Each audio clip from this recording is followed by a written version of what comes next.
The Secrets of Life with Subhas Agam.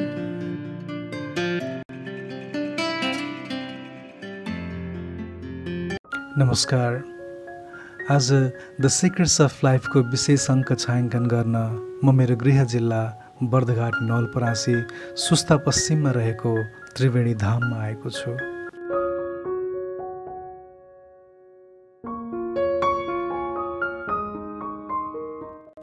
स्वर्णभद्रा, पूर्णभद्रा र कृष्ण अर्थात् नारायणी नदीको सङ्गम त्रिवेणी धामको अस्तित्व भगवान रामको भन्दा पनि पुरानो भएको देखिन्छ।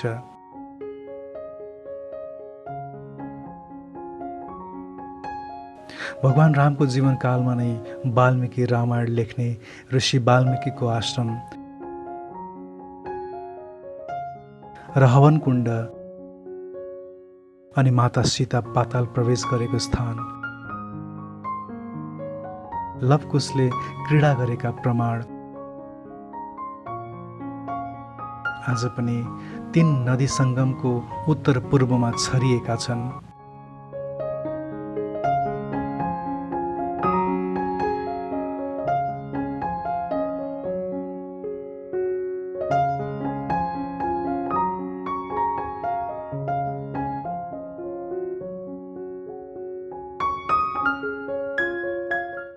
आजको अङ्कमा भने हामी गजेन्द्र मोक्ष दिव्य धाममा घटेको एक दिव्य घटनाको बारेमा बुझ्नेछौँ।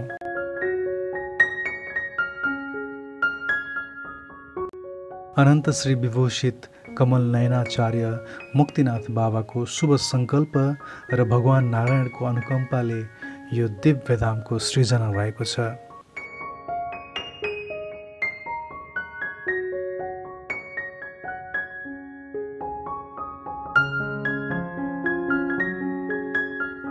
दक्षिण भारतीय र नेपाली कलाको सम्मिश्रणबाट श्री सम्प्रदाय अन्तर्गत निर्माण भएको यो मन्दिर र गजग्राहको कथा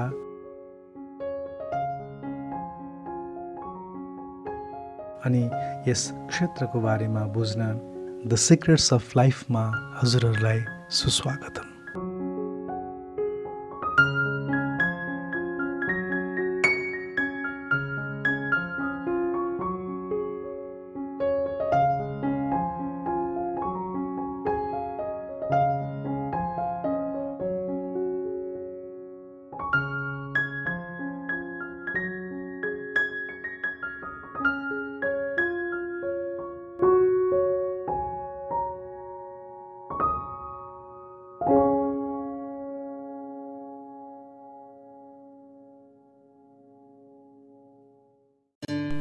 The Secrets of Life with Subhas Agam.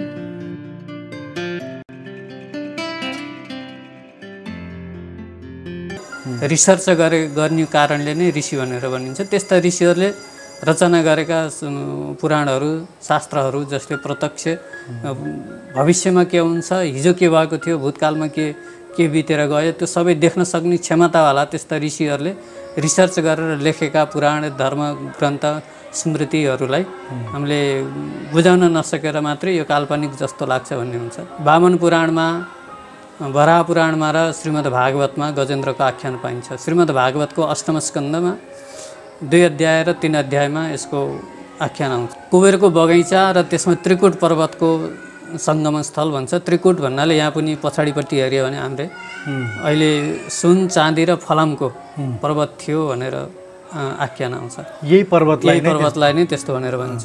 अब यहाँ पनि स्वर्णभद्रा, पूर्णभद्रा र नारायणी कृष्ण फलामको प्रतीक, स्वर्णभद्रा सुनको प्रतीक र पूर्णभद्रा चाँदीको प्रतीकमा नदीको उसमा छन्। अहिले पनि स्वर्णभद्रा भनेर जहाँ भनिन्छ त्यहाँ पहिले सुन चाल्थे मान्छेहरूले, त्यो कण लिएर सुन चाल्ने उथ्यो। अब त्यो सत्ययुगको कुरा, त्यसमा अहिले सुनको नभए पनि माटो चाहिँ यहाँ एउटा पर्वतमा हजुरले हेर्नु भने रातो माटो छ, अर्कोमा सेतो माटो छ र उतापट्टिकोमा कालो माटो छ। गण्डकीको किनारमा यसरी भएको थियो र सङ्गमदेखि उत्तरतर्फ भनेर त्यो प्रमाणले पनि यही ठाउँलाई नै मान्छ। अब धेरै ठाउँमा छन् भनेर त भन्दछन्, तर शास्त्रीय र हिसाबले हेर्ने हो भने योभन्दा भिन्न ठाउँमा हुन सक्दैन। पूर्वजन्मको संस्कारको कारणले पनि गजेन्द्रले भगवानको स्तुति गर्छन्, जसलाई श्रीमद् भागवतको 2 अष्टम स्कन्धको 3 अध्यायमा गजेन्द्र मोक्ष स्तोत्र भनेर छ, जुन स्तुतिलाई पुराना महात्माहरूले नित्य प्रतिदिन पाठ गर्नाले आफ्नो संसारको तप दुखदेखि छुटकारा मिल्छ, या कुनै मुद्दा मामला यस्ता सङ्कटहरूबाट निवारणको लागि पनि आज पण्डितजीहरूले पनि ज्योतिषीहरूले पनि गजेन्द्र मोक्ष स्तोत्रको पाठ गराउने भन्ने परम्परा छ।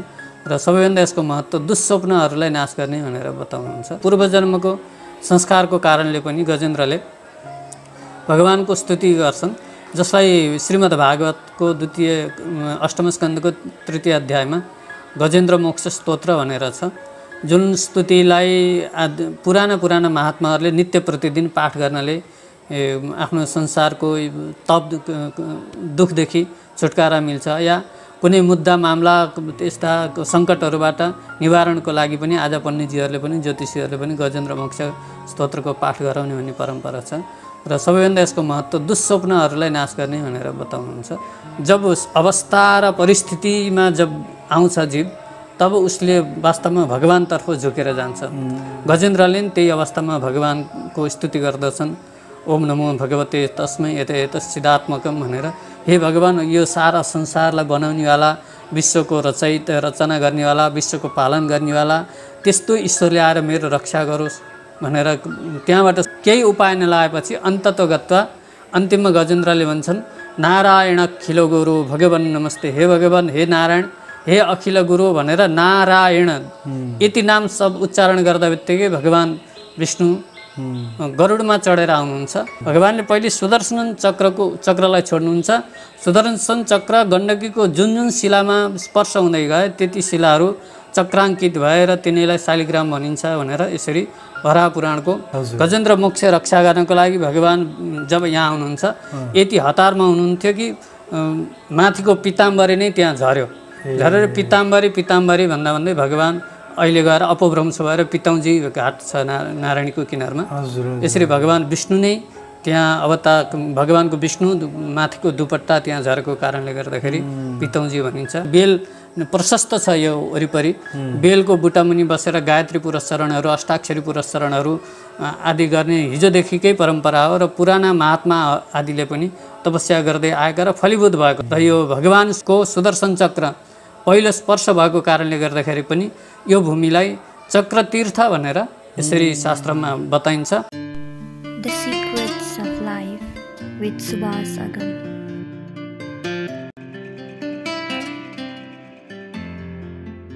नमस्कार समादरणीय दर्शकवृन्द, द सिक्रेट्स अफ लाइफको यो अर्को अङ्कमा हजुरहरूलाई स्वागत गर्न चाहन्छु।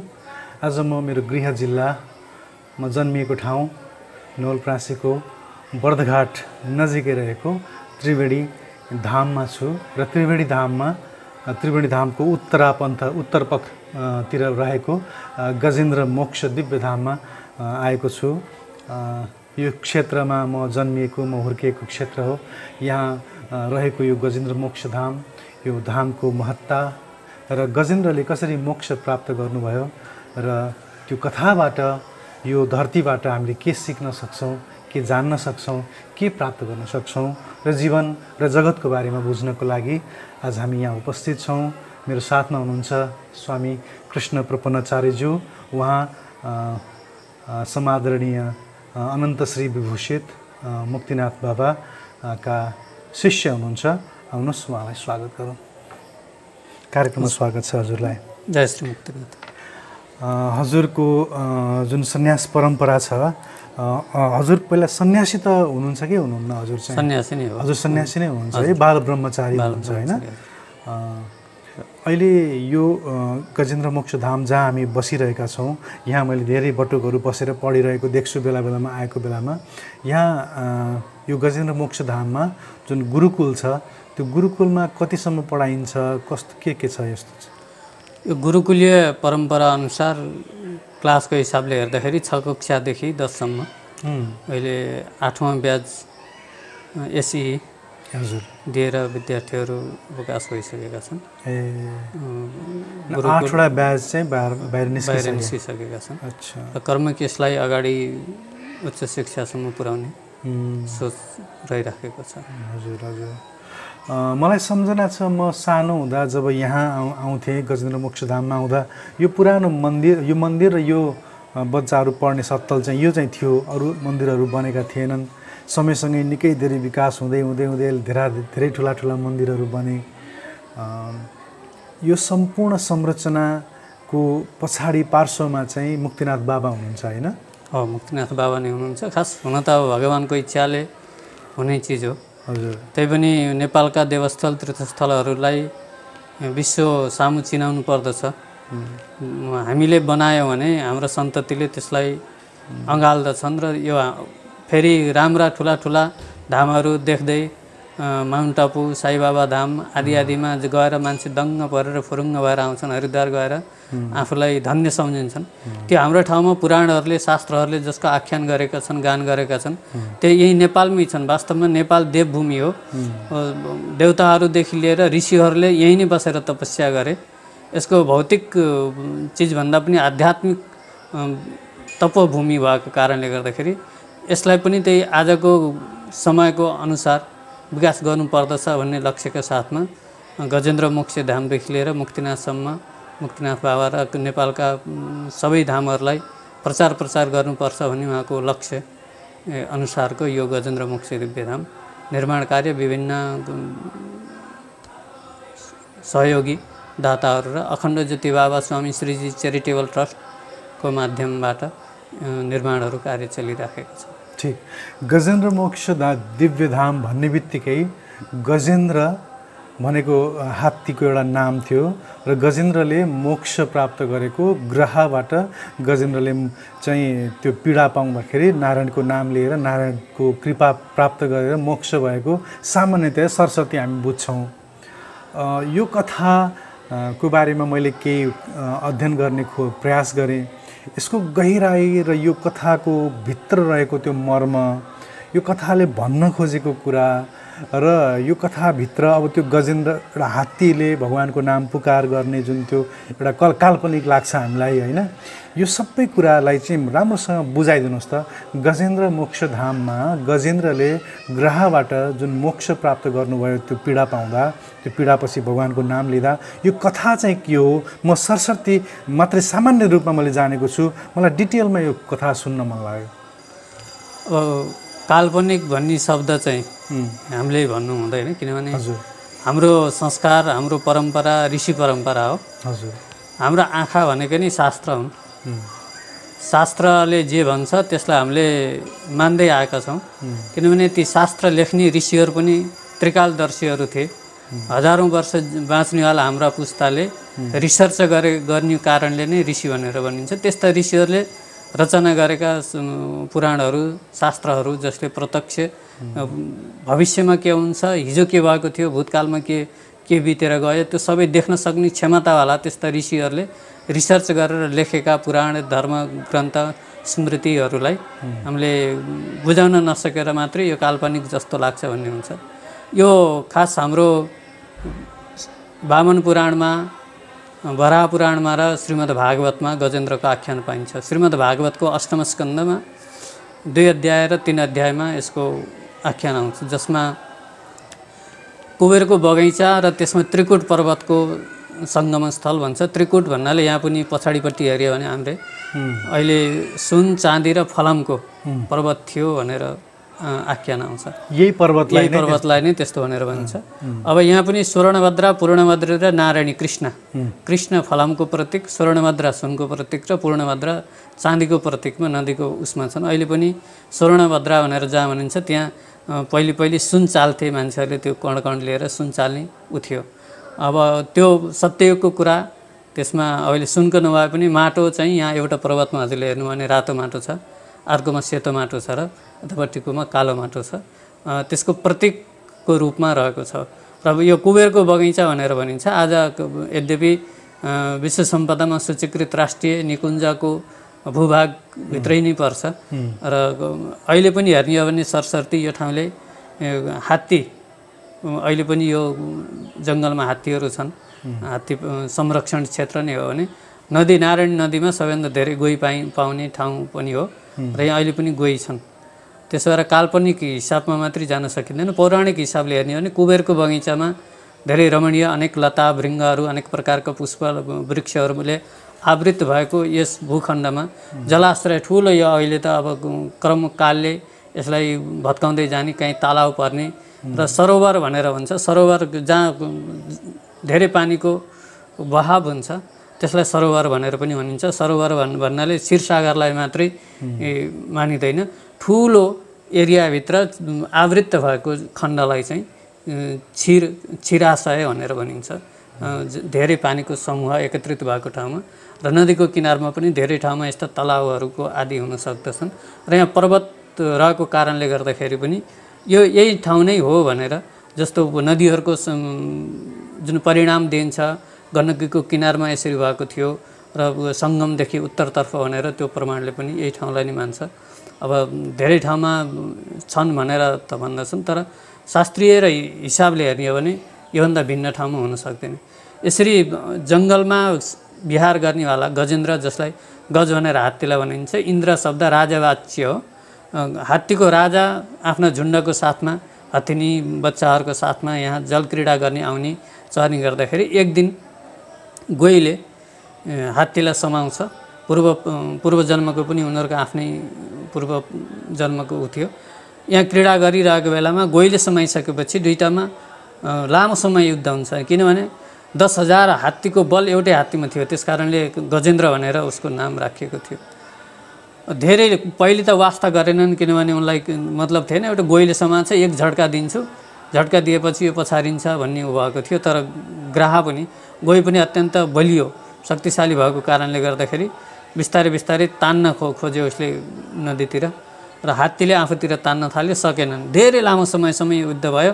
जब हात्ती हार्ने अवस्थामा आइसकेपछि हथिनीहरू उसका बच्चाहरूले सुँडमा सुँड मिलाएर दुईटैलाई तान्न थाले। तान्दा तान्दा धेरै लामो समयसम्म सबै थकित भइसके, तर उनीहरूको हार जितको अन्त्य लागेन। नभएपछि हथिनीहरूले बिस्तारै अब भोक लाग्न थाल्यो, प्यास लाग्न थाल्यो, कति लड्ने कति दिनसम्म। त्यहाँबाट छुटेर हथिनीहरू सबै आफ्नो आफ्नो बाटो लागेर हिँड्न थाले, बच्चाहरू पनि हिँड्न थाले। हात्ती अन्ततगत एक्लो भयो। एक्लो भइसकेपछि पूर्वजन्मको संस्कारको कारणले पनि गजेन्द्रले भगवानको स्तुति गर्छन्, जसलाई श्रीमद् भागवतको अष्टम स्कन्धको 3 अध्यायमा गजेन्द्र मोक्ष स्तोत्र भनेर छ, जुन स्तुतिलाई पुराना महात्माहरूले नित्य प्रतिदिन पाठ गर्नाले आफ्नो संसारको तप दुखदेखि छुटकारा मिल्छ, या कुनै मुद्दा मामला त्यस्ता सङ्कटहरूबाट निवारणको लागि पनि आज पण्डितजीहरूले पनि ज्योतिषीहरूले पनि गजेन्द्र मोक्ष स्तोत्रको पाठ गराउने भन्ने परम्परा छ। र सबैभन्दा यसको महत्त्व दुःस्वप्नहरूलाई नाश गर्ने भनेर बताउनुहुन्छ। उसले भगवानको स्तुति गर्दछन्, उनले सबैतिरबाट हार मानिसकेपछि आफ्नो शक्ति बल पनि क्षीण हुँदै गयो। तिनीहरूले आफ्नो परिवार स्वजनहरूले पनि जसलाई जिन्दगीभर संरक्षित राखेर आफ्नै शरीरभन्दा पनि माया गरेर जसको रक्षा गरिराखेका थिए, ती सबैले छोडिसकेपछि उनले भगवानको स्तुति गर्न थाले।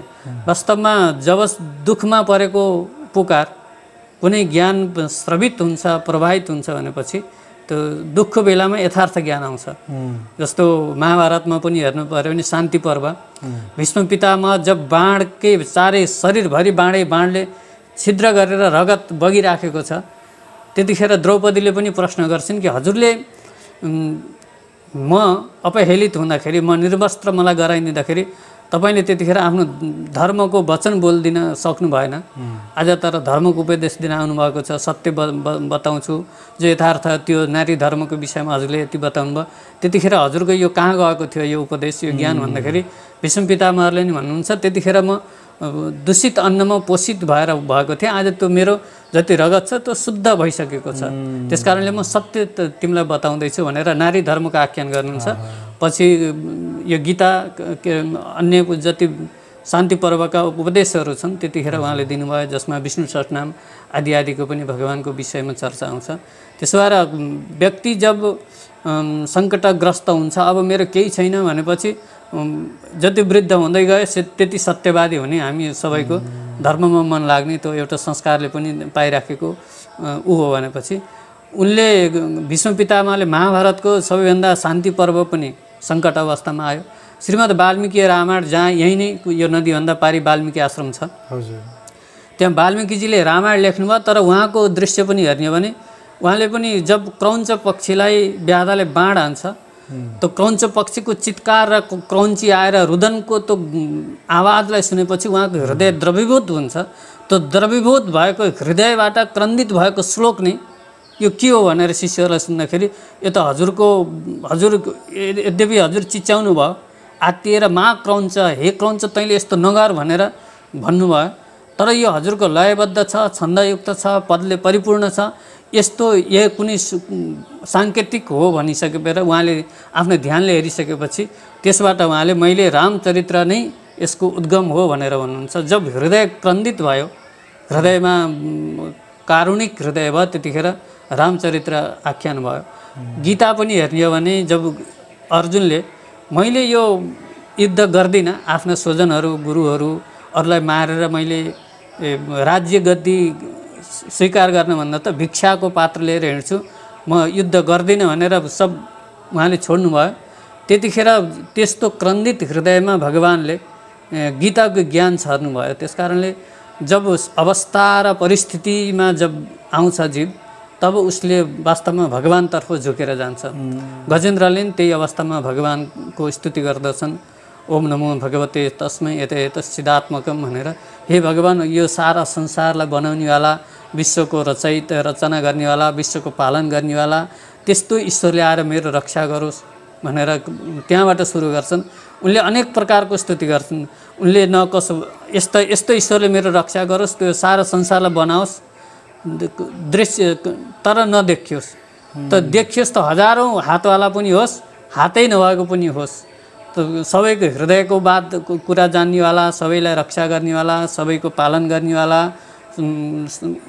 त्योभन्दा अगाडि कसैले नजान्ने चिजलाई पनि जान्नेवाला यस्तो ईश्वरले मेरो रक्षा गरोस् भन्दाखेरि सबैले अनेक नाम, अनेक रूप, अनेक स्वरूपलाई जान्नेवाला, आफ्नो शरणागत आएका भक्तहरूको रक्षा गर्नेवाला र आफू नै सबैभन्दा कोही दुःख आपन्न भएकालाई करुणा गर्न सक्नेवाला सर्वसामर्थ्यवान ईश्वरले मेरो रक्षा गरोस् भनेर गजेन्द्रले स्तुति गर्दाखेरि सबै यही आकाशमण्डलमा सबै देवीदेवताहरू आउँछन्। आएर सबैले नामको अपेक्षा गर्छन्, किनभने सबैलाई हुन्छ कि कमसेकम यत्रो यो सबै भगवान भनेर सबैलाई एउटा सामान्य व्यक्तिलाई त घर परिवारमा बाउको सबैभन्दा श्रेष्ठ घरको मूली भनेर मानिन्छ भने अनेक प्रकारका देवीदेवताहरूलाई पनि आफ्नो आफ्नो तत्त ठाउँमा सबैलाई ठुलै भनेर मानिन्छ। जस्तो प्रकारले सेनाहरूको नायकमा गणनायक भनेर गणपतिलाई मानिन्छ। यस्तै भनौँ सबैले आफूलाई नै म श्रेष्ठ हुँ भन्ने सोचे, तर सबैले नामको अपेक्षा गरे। तर युद्ध चाहिँ चलिराखेको छ, गजेन्द्रले गोहीले तानिराखेको छ। यसरी तानिराखेको बेलामा अब केही उपाय नलाएपछि अन्ततोगत्वा अन्तिममा गजेन्द्रले भन्छन्, नारायण अखिल गुरु भगवान नमस्ते, हे भगवान, हे नारायण, हे अखिल गुरु भनेर नारायण यति नाम सब उच्चारण गर्दा बित्तिकै भगवान विष्णु गरुडमा चढेर आउनुहुन्छ। र वराह पुराणको अनुसार भगवान गरुडमा चढेर मुक्तिनाथदेखि मुक्तिनाथ भगवान नै आउनुहुन्छ। आउँदाखेरि सुदर्शन चक्र आउन गरुडको वेग पनि कम हुने भएको भएर सुदर्शनको वेग तीव्र भएको कारणले गर्दाखेरि भगवानले पहिले सुदर्शन चक्रलाई छोड्नुहुन्छ। सुदर्शन चक्र गण्डकीको जुन शिलामा स्पर्श हुँदै गए त्यति शिलाहरू चक्राङ्कित भएर तिनीलाई शालिग्राम भनिन्छ भनेर यसरी वराह पुराणको आख्यानमा आउँछ। श्रीमद् भागवतको आख्यान अनुसार भगवान गरुडमा चढेर आउनुहुन्छ। यहाँ नवलपुरको अहिले नारायणघाटभन्दा यता एउटा पितौजी घाट भनेर छ। गजेन्द्र मोक्ष रक्षा गर्नको लागि भगवान जब यहाँ आउनुहुन्छ यति हतारमा हुनुहुन्थ्यो कि माथिको पिताम्बरी नै त्यहाँ झरेर पिताम्बरी भन्दा भन्दै भगवान अहिले गएर अपभ्रंश भएर पितौजी घाट छ नारायणीको किनारमा। यसरी भगवान विष्णु नै त्यहाँ भगवानको विष्णु माथिको दुपट्टा त्यहाँ झरेको कारणले गर्दाखेरि पितौजी भनिन्छ। आएर सुदर्शन चक्रले गोहीको शिर छेदन गर्नुहुन्छ र गजेन्द्रलाई दिएको पुष्प भगवानको हेर्ने हो भने धेरै ठाउँ आज पनि धेरै ठाउँका मूर्तिहरूमा शङ्ख चक्र धारण गर्नुहुन्छ, गदा धारण गर्नुहुन्छ, पद्म हुँदैन। पद्म नभएको ठाउँमा अभय मुद्रा प्रदान गर्नुहुन्छ। भगवानले तिमी निष्फिकर भऊ, यसलाई अभय मुद्रा भनेर भनिन्छ। गजेन्द्रलाई दिएको पद्मलाई नै, कमललाई नै भगवानले त्यहाँदेखि स्वीकार गर्नुभयो र त्यो भगवानको गदा पद्म धारण गर्नुभयो त्यो विग्रहहरूको दर्शन पाइन्छ। त्यो भागवतमा सुमनः भनेर भनिन्छ। सुमन भनेको सुन्दर मन पनि हुन्छ, त्यसलाई सुन्दर मन पनि हुनसक्छ, कमल पनि हुनसक्छ। कमल सुमन भनियो भने जबसम्म मन सुन्दर हुँदैन, कमलको जस्तो कोमल हुँदैन, तबसम्म भगवानले कसैको मनलाई स्वीकार गर्नुहुन्न। किनभने भगवानलाई सबभन्दा प्यारो चिज नै निष्कपट निश्चल सुन्दर मन नै भगवानले चाहनुहुन्छ। जबसम्म सुन्दर मन हुँदैन तबसम्म मोक्ष गतिलाई पनि प्राप्त गर्न सकिँदैन। मन एव मनुष्याणाम कारणम बन्ध मोक्षयो भनेर शास्त्रले पनि भन्छ। वास्तवमा जबसम्म मन धमिलो हुन्छ, मनमा ईर्ष्या हुन्छ, मनमा द्वेष हुन्छ, मनमा अनेक अपेक्षाहरू हुन्छन्, त्यस्तो बिग्रेको मनलाई भगवानले स्वीकार गर्नुहुन्न। भगवानले सुमना नै लिनुहुन्छ, माने सुन्दर मन नै भगवानलाई भगवत प्राप्तिको लागि हो। यो मन बिग्रेको नै संसारमा भड्किनु हो र मन सुन्दर हुनु र मन भगवानमा लाग्नु नै मोक्ष हो। मन एव मनुष्याणाम कारणम बन्ध मोक्षय, बन्ध र मोक्षको कारण त्यही हो। त्यस्तो सुन्दर मन माने सबै प्रकारले गजेन्द्रले गरेको स्तुति, सुन्दर मन रूपी मनबाट गरेको स्तुति भगवानले सुनेर आउनुभयो। आधा नाम लिँदा नै भगवान आउनुभयो। यो सुरदासले गाएको भजनमा पनि आउँछ कि आधै नाममा भगवान श्रीकृष्ण आउनुभयो भनेर। उहाँ कृष्णको भक्त हुनुहुन्थ्यो। भगवान कृष्ण र नारायणमा खासै केही अन्तर छैन। आएर गजेन्द्रलाई मोक्ष गरेर, गजेन्द्रलाई 10 वाहन भनेर जसलाई मानिन्छ भगवान विष्णुका, गरुड मुख्य मानिन्छ भने 10 वाहनमध्ये एउटा हात्तीलाई पनि आफ्नो भगवानको सवार गर्ने वाहनको रूपमा लिएर आएर यो क्षेत्रमा भगवान भ्रमण गर्नुभयो र गजेन्द्रलाई आशीर्वाद पनि दिनुहुन्छ। तिम्रो र यो मेरो प्रसङ्ग कसैले स्मरण गर्छ भने सङ्कटबाट त्यो मोक्ष हुनेछ, दुःस्वप्नहरू नाश हुनेछन् र यो प्रसङ्गलाई स्मरण गर्दाखेरि त्यसको आत्माको कल्याण हुनेछ भनेर भगवानले आशीर्वाद दिनुहुन्छ। त्यसकारणले यो गजेन्द्रले मोक्ष पाएको भूमि भएको कारणले गर्दाखेरि पनि यो ठाउँमा आफ्नो पितृश्राद्ध आदि गर्ने र मोक्ष इच्छा राख्ने आएर जप अनुष्ठानहरू गर्ने, ठुला जस्तै पुरस्चरण आदिहरू गर्ने धेरै महात्माहरूले यहाँ बसेर गर्नुहुन्छ। पहिले पनि हामीलाई पढाउने लोकहरि गुरु भन्नुहुन्थ्यो। उहाँले यसलाई बेल प्रशस्त छ यो वरिपरि, बेलको बुट्टामुनि बसेर गायत्री पुरस्चरणहरू, अष्टाक्षरी पुरस्चरणहरू आदि गर्ने हिजोदेखिकै परम्परा हो र पुराना महात्मा आदिले पनि तपस्या गर्दै आएका र फलीभूत भएको छ। र यो भगवानको सुदर्शन चक्र पहिलो स्पर्श भएको कारणले गर्दाखेरि पनि यो भूमिलाई चक्रतीर्थ भनेर यसरी शास्त्रमा बताइन्छ। र गण्डकी चक्र नदी हुन्, किनभने शालिग्राम भगवान चक्र रूप धारण गर्ने गण्डकी चक्र नदी हुन्। पुराणहरूमा गण्डकीको चक्र नदी भनेर पनि आख्यान आउँछ, जहाँ जड भरतले तपस्या गरेर आउँदाखेरि पनि भागवतको 5औं स्कन्द पनि चक्र नदी भनेर नामाकरण गरिन्छ। र भगवान विष्णुको चक्रले जहाँ स्पर्श गर्छ त्यसलाई मोक्ष भूमि भनेर मानिन्छ। जस्तो नैमिषारण्यमा निमि नाम गरेको असुरलाई मार्नको लागि भगवान विष्णुले चक्र पठाउनु भयो। त्यही नै 88,000 ऋषिहरूले तपस्या गरे र पुराण सुने, कहिले विघ्न भएन र उनीहरूले मोक्ष गतिलाई प्राप्त गर्ने भूमि भनेर मानिन्छ। काशी पनि भगवान विष्णुको चक्रमा अवस्थित भएको कारणले गर्दाखेरि भगवान शिवजी त्यहीँ डटेर बस्नुभयो। चक्रको स्पर्शले कारणले गर्दाखेरि काशीमा मर्दा बित्तिकै व्यक्तिको मोक्ष हुने भएको भएर काश्यान मरणान मुक्ति भनेर भनिन्छ। मर्नको लागि काशी जानु भनिन्छ। किन भनिन्छ भन्दाखेरि भगवान विष्णुको चक्रमा स्थित छ काशीको भूमि। त्यस्तै प्रकारले यो गण्डकीको किनार, गण्डकीको यो क्षेत्र पनि चक्रभूमि हो, जहाँ भगवान विष्णुको चक्र हुन्छ। ये हता चक्रधरेण विष्णुना त्रैलोक्यनाथेन जनार्दनेन, महाभारतमा कथा आउँछ। जसलाई भगवान विष्णुको चक्रले स्पर्श गर्छ त्यसले मोक्ष गतिलाई प्राप्त गर्छ।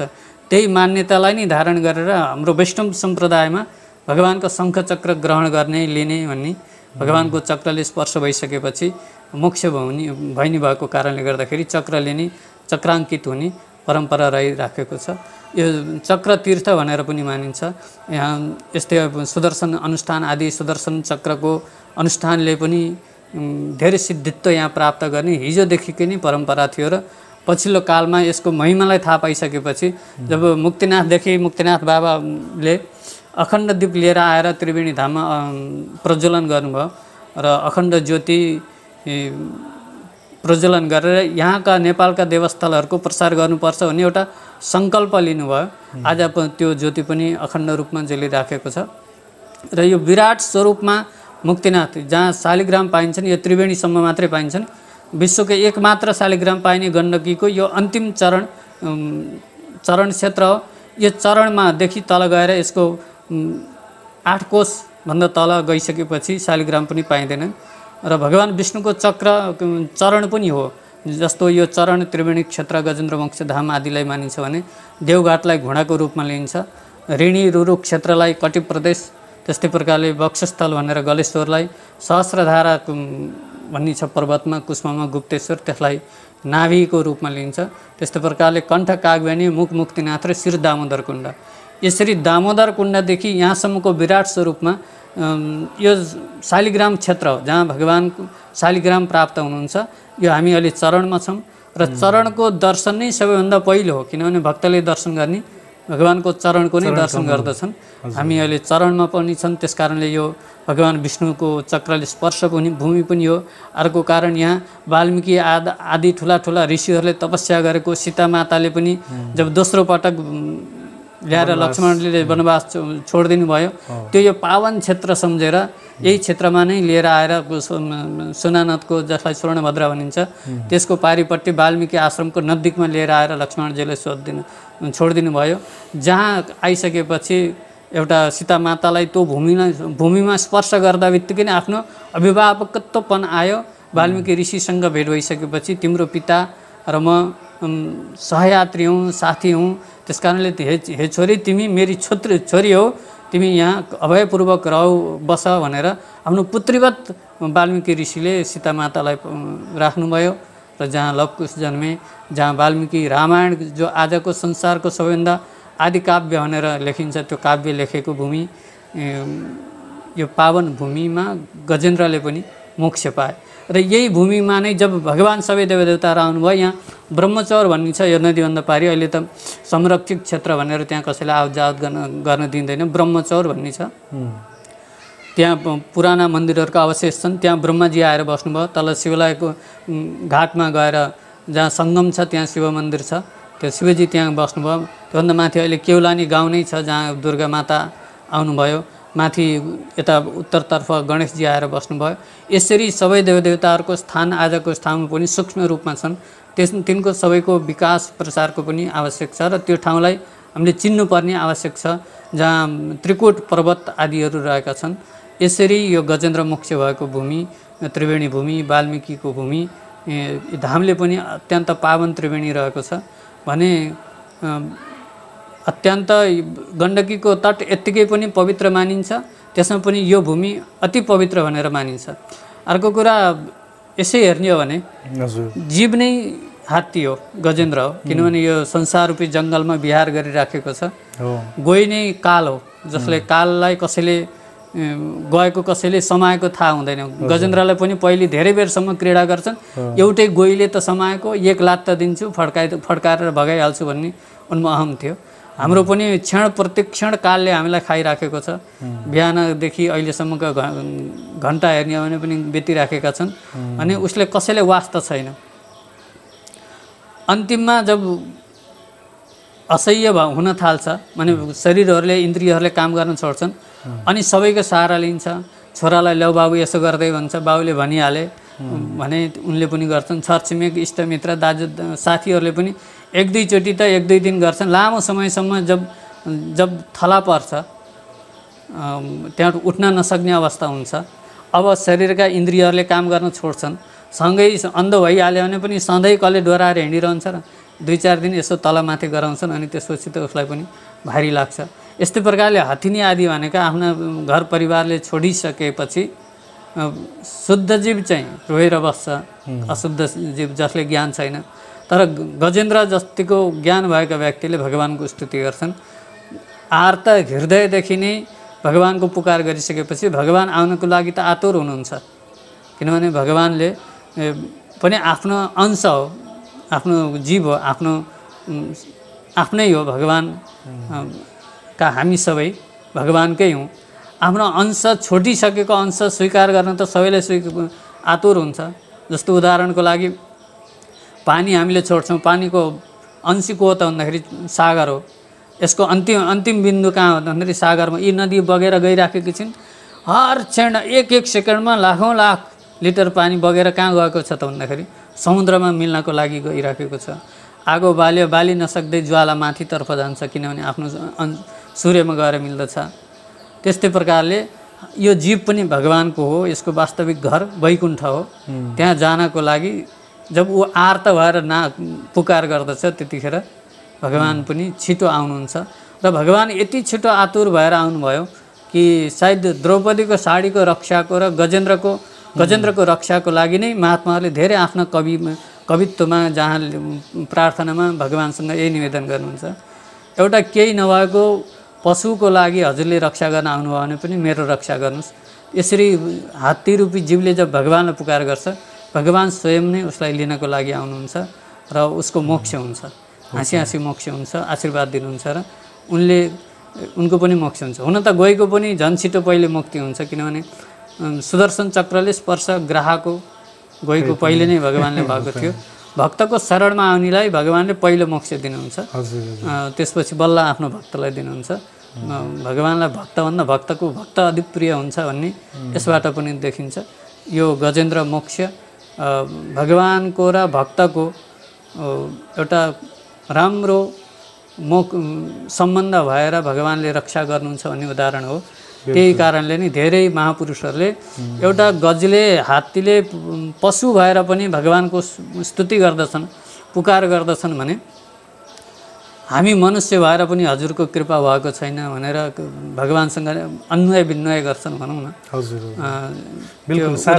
उदाहरणको लागि यसरी दिइन्छ भने यिनको पूर्व जन्ममा इन्द्रदुम्न नाम गरेका राजा मलयाचलमा तपस्या गरेर बसिराखेको बेलामा अगस्त्य ऋषि जानुहुन्छ र अगस्त्य ऋषिले उनले भगवानको शालिग्रामको अर्चना पूजा गरेर बसिराखेका हुन्छन्। अगस्त्य ऋषि गइसकेपछि उठेर स्वागत गर्दैन इन्द्रदुम्न राजाले। जब राजाले नगरेपछि अगस्त्य ऋषिलाई थोरै रिस उठ्छ, ओहो कस्तो अहङ्कारी राजा रहेछ, तेरो त शोभशील हेर्दाखेरि पशुको जस्तो जा त हात्ती बन भनेर श्राप दिनुहुन्छ।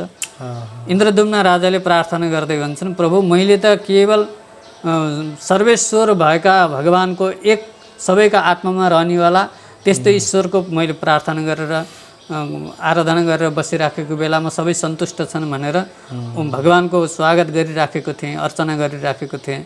त्यो सम्झेर मैले हजुरलाई प्रार्थना गरिनँ, हजुरले त मलाई यति ठुलो श्राप दिनुभयो, कृपा गर्नुहोस् भनेपछि जा तैँले क्षमा मागिस्, तँलाई हात्ती त बन्छस् तर मेरो श्राप व्यर्थ जाँदैन, हात्ती बने पनि तेरो कल्याण चाहिँ भगवान विष्णुकै हातबाट हुनेछ भनेर आशीर्वाद पनि दिनुभयो श्रापको साथसाथमा। त्यही गजेन्द्र नै, त्यो इन्द्रदुम्न राजा नै पूर्व जन्मको श्रापको कारणले गर्दाखेरि यहाँ हात्ती बनेर आएका थिए। त्यस कारणले उनलाई अथाह ज्ञानद्वारा भगवानको पूर्व जन्मको उनलाई जुन ज्ञान थियो त्यो उनलाई स्वतः प्राप्त भएर भगवानको पुकार गरे। त्यस्तै प्रकारले गोहीलाई पनि देवल नदी भनेर जो स्वर्गको नदी हो, त्यहाँ हा हा हु शैव माद्या भनेर बताइन्छ। यी नाटकीय पात्रहरू हुन्छन् जसलाई गन्धर्वहरू, जसलाई त्यहाँ देवताहरूलाई केही न केही उटपटाङ गरेर हँसाउने। देवल ऋषि स्नान गर्न गएको बेलामा स्नान गर्दै हुनुहुन्थ्यो, गएर डुबल्की लगाउनु भएको थियो, तलबाट लुकेर आएर च्याप्प खुट्टा समाइँदै एकछिन ऋषि छटपटिनु भयो, आत्तिन थालेपछि छोडेर आफू चाहिँ पर गएर थाका मारेर हाँस्न थाले। देवल ऋषिले हेर्नुभयो, ओहो मलाई त यो गोहीले होइन रहेछ, यसले पो समाएको रहेछ, यसको व्यवहार चाहिँ गोहीको जस्तो भयो, जा त म भगवत चिन्तन गरेर स्नान गरेको बेलामा तैँले मलाई समाइस्, गोही बन भनेर श्राप दिनुभयो। उसले पनि भने महाराज यति पनि उटपटाङ नगरेपछि कसरी हँसाइन्छ त, हाम्रो त ड्युटी नै यही छ, हामीले गर्ने त्यति ठुलो त हजुरले श्राप दिनुभयो, क्षमा गर्नुहोस् भनेपछि क्षमा मागिस्, जा त गोही त भन्छस्, मेरो श्राप चाहिँ व्यर्थ जाँदैन, तर त्यो गोहीबाट मोक्ष चाहिँ भगवानको हातबाट हुनेछ भनेर आशीर्वाद दिनुभएको थियो। पूर्व जन्मको कारणले गर्दाखेरि पनि गज र ग्राह दुईजना नै यस क्षेत्रमा आएर अवतार लिएर आएर यो सङ्गम भएको थियो र भगवान यो भूमिमा आउने सौभाग्य ऋषिहरूको कृपाले गर्दाखेरि यो पावन भूमिलाई प्राप्त गरेको छ। अनि अझै रमाइलो कुरा त त्यो घटना जुन छ त्यो घटना फेरि यहीँ हामी बसेको यही घरभन्दा मुनि यही नै भएको यही नै जहाँ अहिले पनि त्यो शिला छ जसलाई चैतमा पानी घटेको बेलामा गजका पदचिन्हहरू पनि देखिन्छन् र यो गण्डकीको किनारमा धेरै तलमाथिसम्म पनि देखिन्छन् किनभने धेरै ठाउँमा धेरै समयसम्म धेरै कालसम्म युद्ध भइराखेको थियो। 10,000 हात्तीको बल भएका अलिअलि ढुङ्गो पनि त छेडिएर खोपिल्टा परिराखेको छन् त्यो चिन्हहरू अहिले पनि देखिन्छन्। हजुर हजुर बहुत सुन्दर बडा मिठो चाहिँ कहानी बहुत मिठो चाहिँ यो कथा हामीले सुनाइदिनु भयो। मलाई यो कहानीलाई राम्रोसँग चाहिँ डिटेलमा सुन्न मन थियो यसले हामीलाई धेरै नै लाभ हुनेछ। यसरी एउटा अब सामान्यतया आम मान्छेले चाहिँ यो कथा सुन्दा एउटा हात्तीले त्यस्तो खालको चाहिँ त्यो पुकार गर्यो त्यो हात्तीमा पूर्वजन्मको संस्कार थियो त्यसरी नै पुकार गर्यो हामी मानव भएर जन्मेका छौँ हामी त बोल्न सक्छौँ गुरुकोमा जान सक्छौँ प्रार्थना गर्न सक्छौँ कुरा सुन्न सक्छौँ अध्ययन गर्न सक्छौँ तथापि हामीमा त्यो बोध आउँदैन तथापि हामीमा त्यो त्यो त्यो वैराग्य उत्पन्न हुँदैन हैन। यो जन्ममा यो जीवनमा त्यस्तो वैराग्य जुन वैराग्य हात्तीलाई त्यो एउटा चाहिँ बिन्दुमा पुग्यो जति बेला चाहिँ मैले मेरो बलले पनि काम लाग्ने रहेनछ मेरो आफन्तहरूले पनि मलाई सहयोग गर्न सक्ने रहेनछन् मेरा मित्रहरूले पनि मलाई सहयोग गर्न सक्ने रहेनछन् अन्ततोगत्वा भगवान बाहेक अरू कोही छैन भन्ने जुन बोध हात्तीमा आयो नि त्यो बोध हामीलाई यति सजिलै त्यो रियलाइजेसन नै हुँदैन के गुरु। अब त्यसमा सबैभन्दा पूर्वजन्मको प्रारब्ध पनि चाहिन्छ र पूर्ण प्रारब्ध पनि होइन। जब व्यक्तिलाई उसको प्रारब्ध या उसको समय उपस्थित हुन्छ धेरै सुनेर धेरै ज्ञान भएर त्यो ज्ञानी हुन्छ भन्ने पनि देखिँदैन। प्रारब्धले जुटेको छ भने 2-4 शब्द कसैले जा बाबु अब त धेरै भयो भजन गर यति 2वटा शब्दले भन्दिनाले पनि उसलाई जीवनको मोड मोडिन्छ। जीवनभरि गुरुको साथमा रहेर 25औं वर्षसम्म अध्ययन गरेर गीता ज्ञान गरेर वेद स्वाध्याय आचरण अनुसरण सबै शास्त्रानुकूल शास्त्रको आज्ञा अनुसार गरिसकेको व्यक्तिको पनि विपरीत धारमा गएर फेरि चलिराखेको हुन्छ। त्यसकारणले केही त प्रारब्ध हुन्छ तर प्रारब्ध छैन त्यसकारणले हुँदैन भनेर पनि बस्नु हुँदैन किनभने सञ्चित कर्मको प्रारब्धको सञ्चित प्रारब्ध बिस्तारै बिस्तारै पुनर्जन्ममा गएर उसले सूचीनाम श्रीमताम गेहे योग भ्रष्ट विजायते भनेर पनि गीतामा भन्नुहुन्छ। अर्को जन्ममा गएर श्रेष्ठको घरमा सत्पुरुषको कोखबाट या पुरुषको सान्निध्यता प्राप्त गर्ने उसले र सत्कर्ममा सद्व्यवहारमा मनमा पनि आचरणमा व्यवहारमा पनि साधुपन स्वाभाविक हेर्दाखेरि उसको त्यो केही न केही त प्रारब्धको कारण हुन्छ। गाईमा हेरौँ भैँसीमा कुकुरमा सबैमा कोही भद्र हुन्छन् शान्त हुन्छन् प्रकृतिका आनन्दित हुन्छन् कसै चुलबुल खाले हुन्छन् सबै प्रकारमा देखिन्छ। त्यसकारणले सत्कर्ममा मन लगाउँदै जानुपर्दछ र किनभने यो प्रवृत्ति धेरै पटक जन्मेको धेरैपल्ट मरेको धेरै संसारको भोग भोगेको अनेक योनिमा खाएको पिएको छोराछोरी जन्माएको यी सबै त अभ्यास छन्। जीवलाई यो जीवलाई यस्ता धेरै अभ्यास छन् जुन अभ्यास हुँदै आइराखेको छ त्यो अभ्यासमा चाहिँ छिटो प्रवृत्ति हुन्छ र भगवानदेखि छुट्टिएको धेरै दिन भइसकेको कारणले गर्दाखेरि त्यतातर्फ मन अलि उसको हटिसकेको हुन्छ। यसलाई त अभ्यासेन त कौन्तेय वैराग्येण च दीयते भनेर भगवानले पनि भन्नुहुन्छ। अभ्यास बिस्तारै बिस्तारै अभ्यास गर्दै जानुपर्दछ।